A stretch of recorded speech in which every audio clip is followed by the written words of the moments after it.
warahmatullahi wabarakatuh. Perkenalkan, saya Apoteker Hairunisa, Sarjana Farmasi. Saya merupakan salah satu staf pengajar di SMK Farmasi Cendikia Farmahusada, Kota Bandar Lampung. Pada video kali ini, saya akan menerangkan tentang cara pengadaan sediaan farmasi dan perbekalan kesehatan. Hal ini akan kita praktekkan secara langsung berdasarkan penerapannya di dunia kerja, dalam hal ini apotek. Ini penting dilakukan untuk menjamin kualitas pelayanan kefarmasian di tempat pelayanan kesehatan. Yuk kita simak paparan materi berikut ini. Sebelum kita mulai, saya akan memaparkan terlebih dahulu apa itu sediaan farmasi dan perbekalan kesehatan. Untuk menjelaskan apa itu sediaan farmasi dan perbekalan kesehatan beserta perbedaannya, kita harus mengacu pada Undang-Undang Kesehatan Nomor 36 Tahun 2009. Sediaan farmasi adalah obat tradisional dan kosmetik. Contohnya adalah Salmo sirup, Tempra sirup, Dulcolax Supo, Microlac rectal tube, Stimuno sirup, lipstick, bedak, dan lain-lain yang banyak sekali beredar di Indonesia. Sedangkan perbekalan kesehatan adalah semua bahan dan peralatan yang diperlukan untuk menyelenggarakan upaya kesehatan. Misalnya, hand sanitizer, masker, popok bayi ataupun dewasa, sabun, obat nyamuk, dan lain sebagainya. Pengadaan sediaan farmasi dan perbekalan kesehatan bertujuan untuk menjamin kualitas pelayanan kefarmasian, sehingga pengadaan sediaan farmasi harus melalui jalur resmi sesuai dengan ketentuan peraturan perundang-undangan. Hal-hal yang harus diperhatikan dalam pengadaan adalah memperoleh sediaan farmasi dan perbekalan kesehatan dari pedagang besar farmasi dan penyalur alat kesehatan yang memiliki izin, terjamin keasliannya, legalitas dan kualitas sediaan farmasi dan perbekalan kesehatan. Dokumen terkait mudah ditelusuri serta sesuai dengan perencanaan. Pengadaan sediaan farmasi dan perbekalan kesehatan dibagi menjadi 3 kategori. Yang pertama, pengadaan rutin merupakan cara pengadaan utama berdasarkan buku defekta. Yang kedua, pengadaan mendesak, cito atau segera, merupakan pengadaan mendesak untuk memenuhi kebutuhan pasien dengan segera. Pembelian dapat dilakukan ke apotek lain dengan membeli sesuai kebutuhan resep tanpa dilebihkan stok. Yang ketiga, konsinyasi merupakan bentuk kerjasama tempat pelayanan kefarmasian dengan distributor. Dalam hal ini, sediaan farmasi dan perbekalan kesehatan hanya dapat disalurkan oleh PBF berizin yang menitipkan sediaan farmasi atau perbekalan kesehatan terjual dengan pembayaran jika barang tersebut terjual. Jika barang tidak terjual, maka barang akan dikembalikan lagi kepada PBF. Apotek dan rumah sakit melakukan pengadaan rutin sediaan farmasi dan perbekalan kesehatan dengan memesan kepada PBF sesuai dengan jenis barang yang diinginkan berdasarkan surat pesanan. Sebelum kita menuliskan pengadaan barang di surat pesanan kepada PBF, kita wajib mencatat semua sediaan farmasi dan perbekalan kesehatan yang akan kita pesan atau rencanakan pengadaannya di buku defekta.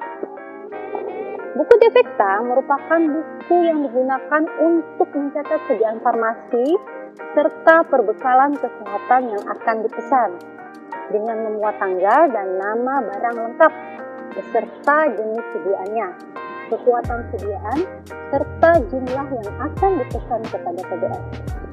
Setelah tercatat pada buku defekta, kita dapat menulis sediaan farmasi dan perbekalan kesehatan ke surat pesanan, tergantung dari golongan sediaan farmasi tersebut dan nama PBF-nya. Sebelum kita praktekkan, kita wajib mengetahui 4 macam surat pesanan. Yang pertama, surat pesanan biasa.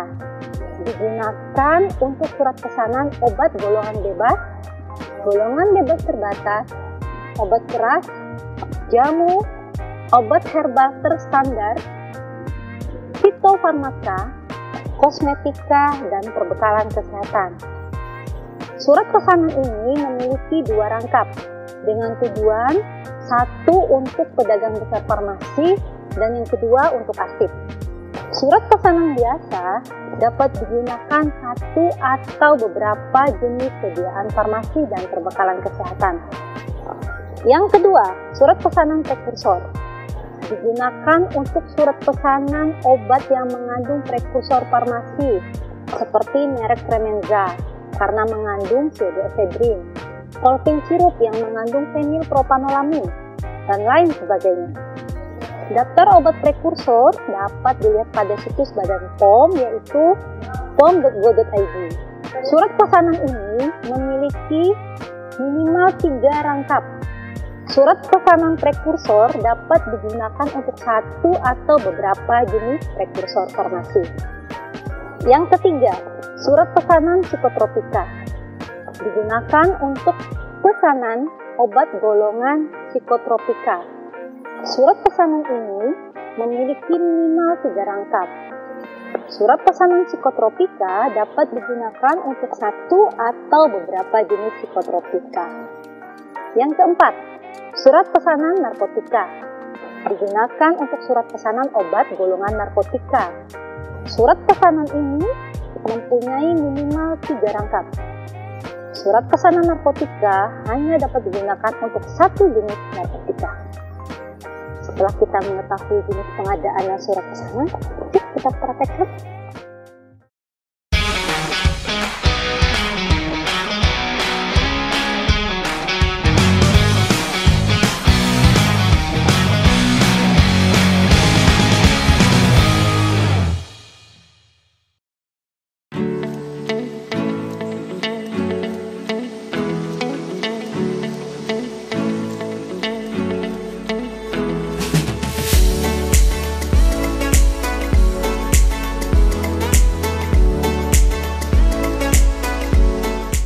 Hal yang pertama kali dilakukan dalam pengadaan sediaan farmasi dan perbekalan kesehatan adalah melihat kartu stok. Langkah pertama yang harus dilakukan untuk pengadaan sediaan farmasi dan perbekalan kesehatan adalah melihat jumlah pemakaian untuk mengetahui jumlah kebutuhan per hari. Jumlah pemakaian dapat diketahui dengan menjumlahkan obat yang keluar pada 1 bulan terakhir. Pada kartu stok amoxicillin trihidrat tablet, total penggunaan 1 bulan terakhir selama bulan Februari adalah 417 tablet. Untuk mengetahui kebutuhan per hari, kita bagi 417 dengan 30 hari. Hasilnya adalah 13,9 tablet penggunaan amoxicillin trihidrat per hari. Dari sini, kita dapat menilai apakah kita butuh mengadakan atau memesan amoxicillin trihidrat atau tidak dengan melihat stok dan kebutuhan yang kita inginkan. Jika kita mempunyai pengadaan rutin 2 minggu sekali, maka kita harus menghitung kecukupan stok untuk 2 minggu ke depan dengan cara kebutuhan amoxicillin trihidrat per hari yaitu 13,9 tablet dikali 14 hari, hasilnya adalah 194,6 tablet. Langkah selanjutnya, kita lakukan pengurangan kebutuhan 2 minggu dengan sisa stok. 194,6 tablet dikurang 51 tablet. Hasilnya adalah 143,6 tablet yang merupakan jumlah obat yang harus kita pesan untuk mencukupi kebutuhan 2 minggu ke depan. Berikutnya, hal yang tak kalah penting adalah kita harus mengetahui jumlah tablet per kemasan minimal yang bisa kita order. Sediaan farmasi dan perbekalan kesehatan ada beberapa yang bisa dipesan satuan, tapi banyak yang harus dipesan minimal 1 box. Amoxicillin trihidrat dalam satu box terdapat 100 tablet. Sehingga, jika kita butuh 143,6 tablet untuk mencukupi kebutuhan 2 minggu ke depan, maka kita pesan 2 box. Kita coba satu kali lagi yuk. Semua menghitung ya.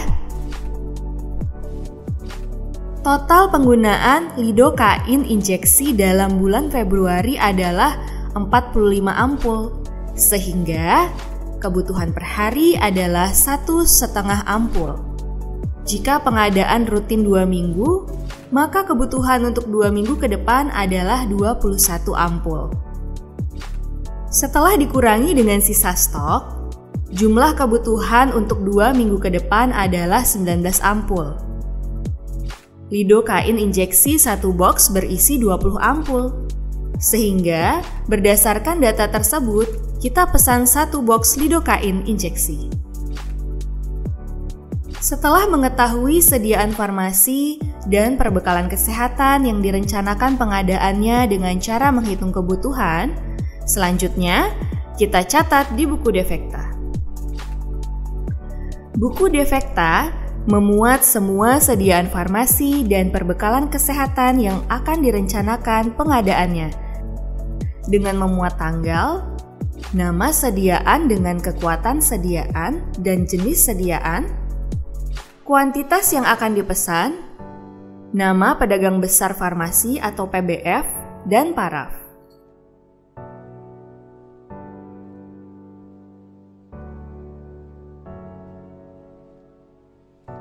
Setelah menulis kebutuhan sediaan farmasi dan perbekalan kesehatan di buku Defekta, serta mengkelompokkannya berdasarkan PBF, selanjutnya kita dapat mentelepon PBF untuk memastikan apakah sediaan farmasi dan perbekalan kesehatan yang kita butuhkan tersedia.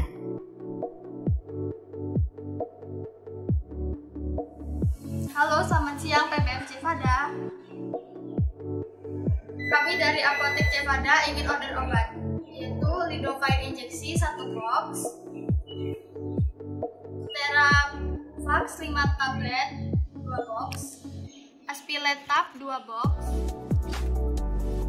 Setelah memastikan ketersediaan sediaan farmasi dan perbekalan farmasi yang kita butuhkan ada di PBF, kita menulis SP sesuai dengan golongan dan PBF. SP wajib ditandatangani oleh apoteker dan diberikan cap.